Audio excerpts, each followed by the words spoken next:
not posted in a week because I've been away on a business trip, so I wanted to give a little bit of an update on where all the projects are, and a brief thought on motorcycle monogamy, which I don't think is necessarily a natural state.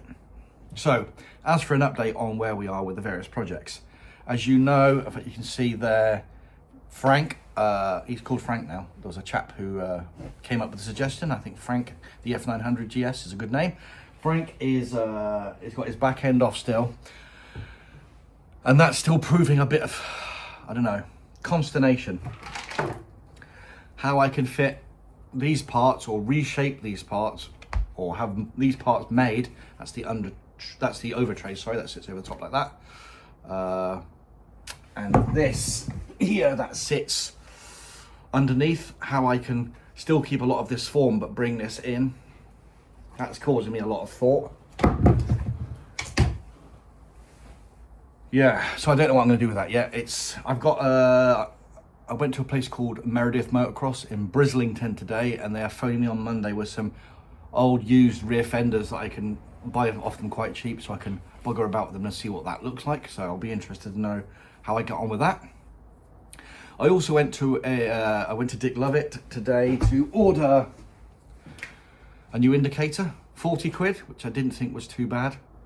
So yeah, that's coming. And then I also asked about some of the decals. So I want to replace all the white bits of the tank. So there's the top two panels and there's the side. So I'm not going to get new plastics because they don't come in the colour that the bike is. They just come as blanks and need painted. So I thought, well, what about getting decals? So I need 4 stickers. And those 4 stickers are £62 each, not including the VAT. So that sticker that's not going to be a way I'm going to solve that problem. So I went to a company, inquired about having it wrapped. So I need to wait for a price on that. So hopefully part of the project is once the subframe comes off and gets painted, that tank will no longer be blue and white, it will be blue and black. So we'll see where that is. I have a video to post this week which is a few weeks old now, which is the final engine strip of Barry. So that then will bring Barry up to date. Hopefully next week, Fred and I are stripping the gearbox finally. So that's that job ongoing. And then we're about there. But it does bring me into, when you've got 2 different bikes that do 2 different jobs, you're sort of thinking about what bikes would I have, what else would I have? And there is a bike I want.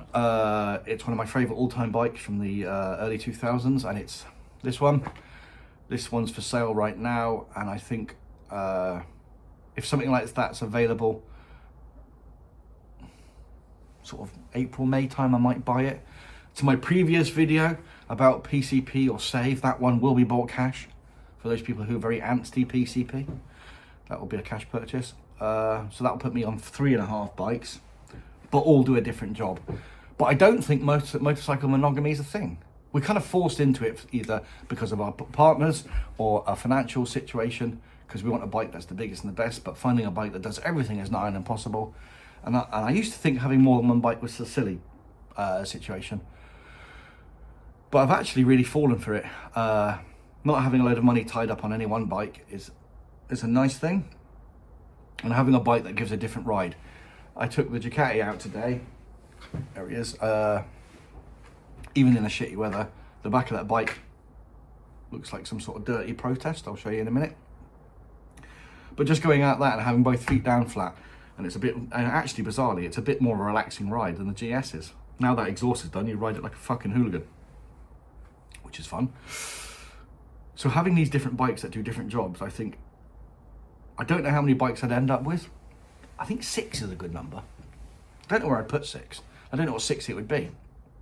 But I'd be interested, if you get this far in the video, firstly if you could hit subscribe, but if you could chuck down in the comments, if you're already not a motorcycle monogamist, what have you got? And if you would like to not be a motorcycle monogamist, what have you got? What does your dream garage look like? There's some bikes that I just think, at the time, we didn't know how good they were. Or we didn't have the money, or we were too young to afford them when we wanted them. But with that, the project continue. This is a bugger, you know. This is a bugger. It's because it's 8 mounting bolts.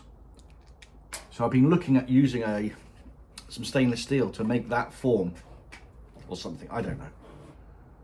What I don't want to be left to do, and maybe I might end up doing it, is just replacing this with a like-for-like part, because the level of engineering that it would need to make it how I want it to be. What I'm currently thinking at the moment, particularly for this top section, this sits under the seat, and then this section here is cutting it off here and finishing it with a different type of fender, plastic welding it, then getting it 3D scanned, and then having a new one-off piece made that's shorter but has that form where it sits under the seat and sits clean. I don't know. It's all possible, but it's all money.